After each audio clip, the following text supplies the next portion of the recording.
that. Let's get into some advanced stats. Jacob, you had an extra hour today. I expect 60 extra advanced stats from you. Go ahead. Well, I spent that time arguing with people on Twitter about Christian Watson instead. Let's talk about Christian Watson. He has one of the highest yard per route run rates on the season of any player. I think he's wide receiver 15 in yards per route run and like wide receiver 12 in fantasy points per route run. And me bringing that up, has gotten people in a bit of a tizzy. You have to contextualize it, of course, as you do with any stat. Watson's been on and off the field like he seems to always be. But when Jordan Love has been healthy, when Watson has been healthy, he's had at least a 59% route rate every week. It was 70% this past week. He's clearly playing ahead of Dontavian Wicks. So it's not like this is Tutu Atwell or something where it's like a player putting up crazy efficiency stats in a bit role where they come in and do something where the offense is designing them a look and then they go off the field after that. And so their per route data is really inflated. After this game, 150 yards for Watson this past week, by the way, it kind of flew under the radar. After this game, his yard per route run rate is above 2 for his career, which is elite.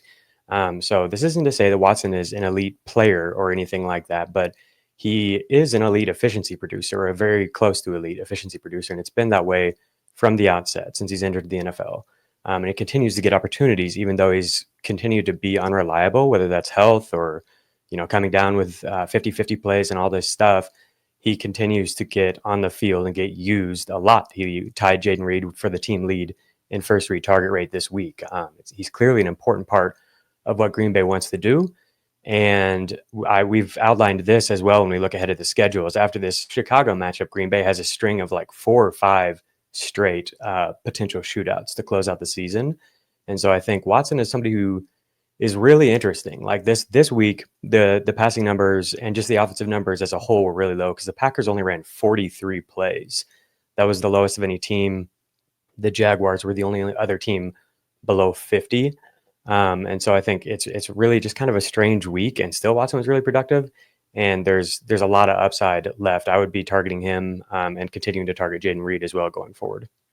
Yeah, Watson's only 52% roster. This is someone we talked about on the Beat the Waiver Wire show. Look, you got 6 teams on a bye. This is definitely someone that on any given week can give you a big performance. Mm-hmm. I just wish the ADOT were a little bit lower, but yeah, right. And it's funny because there's two indicators for me of it's going to be hard for this player to be really good, and that is ADOT of, let's say, 15 or higher, and slot rate of 70% or higher.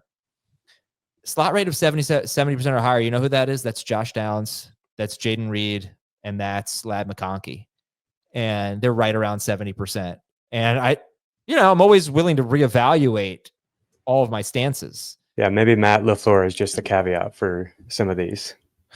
Maybe, but Reed is frustrating, right? Like Reed is having kind of a disappointing season. Yeah. But actually, there's something else to that. For McConkey and Reed to be in the slot that much, they still get downfield targets. Mm-hmm. That helps if you are in the slot that much. A lot of the times it means you're not playing all that much because you're only on 3 receiver sets. But if they get downfield targets, because like McConkey, if you're thinking of him as just this short area guy, and he's not at all. He's kind of got a higher ADOT for someone in the slot that much. But anyway, yeah, I thought it was interesting because Jaden Reed played 57% of the snaps yesterday. That's his 5th game this season with a snap rate lower than 60%. His 3rd with Jordan Love. 2 of those were with Malik Willis. But he's obviously frustrating fantasy managers. Tough because they only threw 17 passes yesterday. Yeah, it's just been a really weird season for the Packers contextually with the quarterback injuries and then just stuff like this. I think there's a chance that it's about to just like the dam just breaks in a big way if we do get some shootouts over this next month. I think Jordan Love is a great buy low candidate. Because I don't know how low you guys like. He's so good, but I'd rather have him than Herbert. No. He doesn't offer the rushing is, I guess, the main thing. What's his like fantasy playoff schedule? Because it is, if like Herbert might carry you to the playoffs and then give you like 9 points in the championship at New England. The problem, Seattle, home against New Orleans, at Minnesota. Yeah, that Minnesota game. But, I mean, he had a huge game against Minnesota previously. Like, if that gets into a shootout, Love could still have a huge game. But that is a tough matchup. He scored 22 points on 17 pass attempts against He had the most points of any quarterback against the Bears all year. Yeah. He was pressured on 50% of his dropbacks too, and they just kind of like, we're like, all right, enough of this. We're just going to run the ball. All right, go ahead, Jacob. Sorry, you only talked about one guy. My bad. Go ahead. No, it's a good. There's a lot of interesting context to get into there. Jauan Jennings, we got to just keep bringing him up. We'll do it quickly here. 39% first read target rate last week. That was up to 45% in week 11. Of course, George Kittle missing the game probably influenced that, but it's just like, man, this guy is a monster. He had, I think, 7 of like 11 first downs for the 49ers in terms of converting passing first downs. Like you see like the one where he literally just like physicals his way through 3 people to get a first down. Like that's the thing. He's that dude. Like he's trustworthy, and they're going to keep running things through him. I think when we've seen him be on the field like and healthy, he's been the primary option and put up absolutely monster numbers. So yeah, the peripherals continue to look good for him. Like his yard per route run rate went up this week. That's crazy because it's been in like all year we're like, it has to go down. The only players who are higher are Justin Jefferson and Nico Collins and AJ Brown. No, he's still there. He's still top 4. So Adam, are we willing to revisit the argument from last week? Is he a must start player? Yeah. Yes. You'll take the L on that one. Thank you. Let's just bring up Jameson Williams too while we're here. He's must start, right? We saw it. No, that's the thing. Without Laporta, Jameson Williams is must start. I don't know about with Laporta, but no, I just want to say with Jauan Jennings, I just think it's amazing. Why are the 49ers so good? Brock Purdy to Jauan Jennings, that's 2 7th-round picks. Yeah. 2 7th-round picks. Really good development by them. But with those rates, like with that kind of volume in that kind of offense, there's just very few receivers who are actually going to be better starts weekly than Jauan Jennings, as crazy as that sounds. All right, go ahead with Jameson Williams, who made the most of his targets for sure. And I think I actually had some notes on him. He had one of his lowest ADOT. He had his lowest ADOT of the year in any game with more than 1 target. At 11.7 yard ADOT. He also had a 64-yard touchdown catch and run against a team that gives up a ton of big plays. So go ahead. You think he's a must start? I don't actually have anything on JMO. I just wanted to keep giving. I wanted to get another win in for me. Thank you, Jacob. I appreciate you. Let's keep dunking on Adam. Then, are you ready to concede the Niners are going to score more than the Ravens going forward? Are we done with that one after 1 week 2? They didn't even have that good of a game. They lost, man. They lost. What they scored? 20 more than the Ravens, all right? They scored more than the Ravens. Ravens scored 16. What was the Niners score? They scored 17. 17 to 16. They really only have 17. Dang. That was such a weird. Oh my God. It's so painful watching the Niners when you have Niners players in your fantasy team. Every single play clock for Shanahan goes down to 2 seconds and he just grinds that clock. But I still think you'll be right on that one, Jacob. Brock Bowers. So Michael Mayer returned, and it was just the first game back, but still 85% route rate for Brock Bowers. That was the second highest of any tight end this week. So that is good because previously when he had been sharing the field with Mayer, it was like a 67% route rate. Also, he obviously just had a monster game. He had a 52% of the team's first read targets. He converted 10 first downs. That is crazy. Only 5 tight ends dating back to 2000 have ever done that in a game. The most ever is 11 by George Kittle. No one else has done that. After that, it's Jason Witten, Kellen Winslow, Mark Andrews, and Bowers. Each had 10. So we're saying Travis Kelce, Rob Gronkowski, Tony Gonzalez, Antonio Gates. None of those guys ever did in a game, and Brock Bowers did as a 22-year-old. And, you know, that's an obscure stat, but converting first downs is obviously important for, you know, moving the chains and winning real-life football. And he's just a monster. He's everything that people thought he might be as a prospect.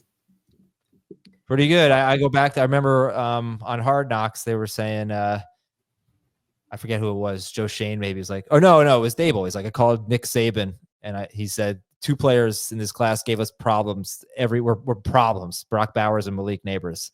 I'll never forget that. That was really cool. All right, go ahead, keep going, sir.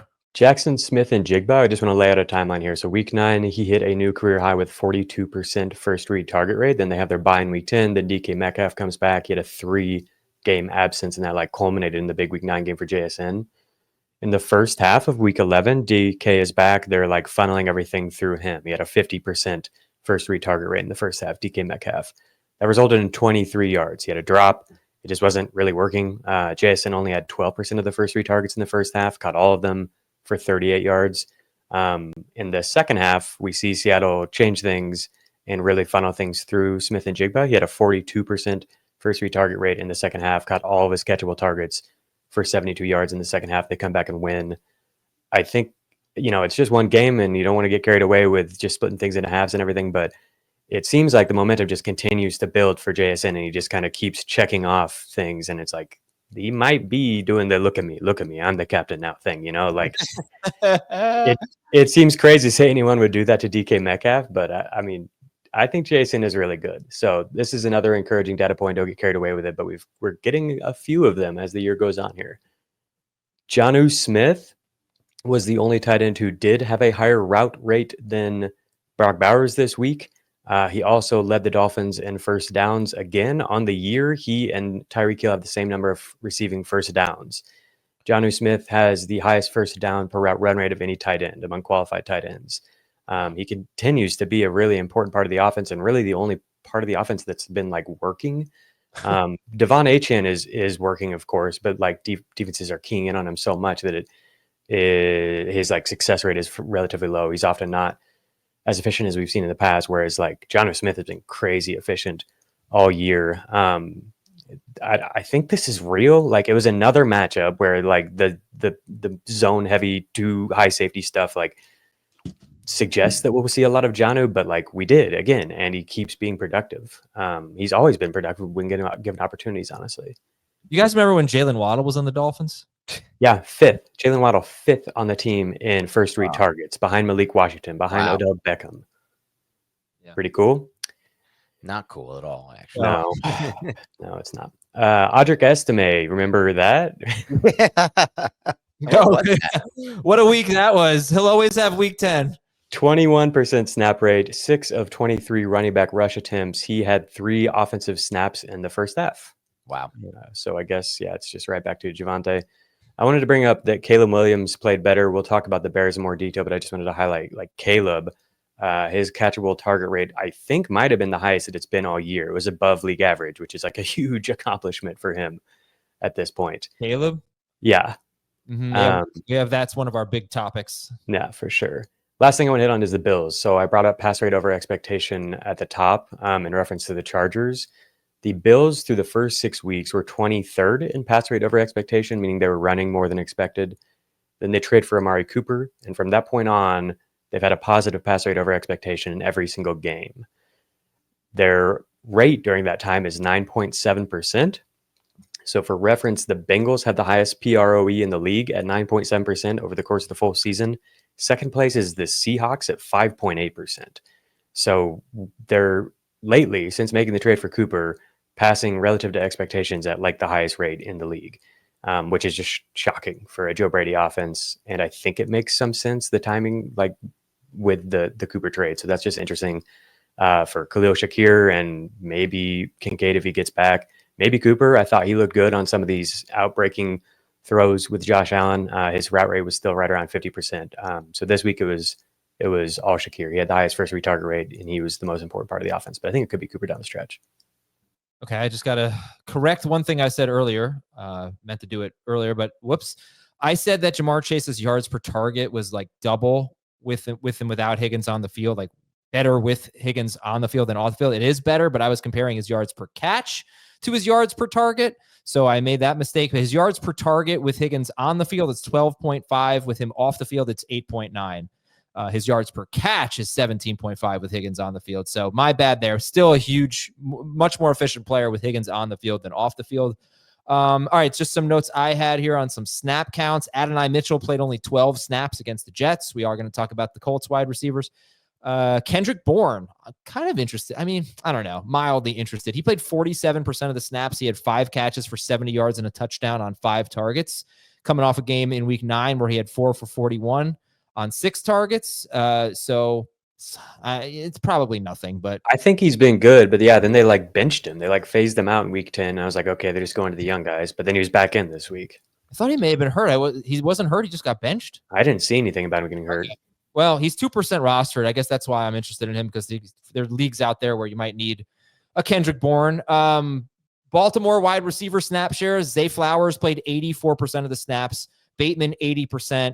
Aguilar, 39%. Deontay Johnson, 18%. I believe this was the 3rd straight week where Josh Oliver played more snaps than TJ Hawkinson. Hawkinson's been right around 48% of the snaps in all 3 of his games back. Don't know if that's going to get elevated. It really needs to. I know he was good 2 games ago last week, but we need him to be on the field more. And Oliver's hurt, so maybe that will change things. DeAndre Hopkins played less than half the snaps. The Chiefs they're so rarely in 3 receiver sets. They have the 4th lowest rate of 3 receiver sets in the NFL. And Cleveland was in 3 receiver sets, 3 or more receiver sets on 84.3% of their snaps. They do that all the time. So that's, Cleveland's another team we're going to talk about and what you can expect from their receivers. J.K. Dobbins played 73% of the snaps, and Brian Thomas Jr., people didn't trust him. I didn't trust him. He had a 33-yard catch overturned in the 4th quarter. He went over 100 yards, well over 100 yards with that catch. Yes. Maybe he can have a big finish if Trevor Lawrence comes back. And I'm surprised Doug Peterson is still employed. I was expecting to be talking about new coach, which could happen by tomorrow. We'll see.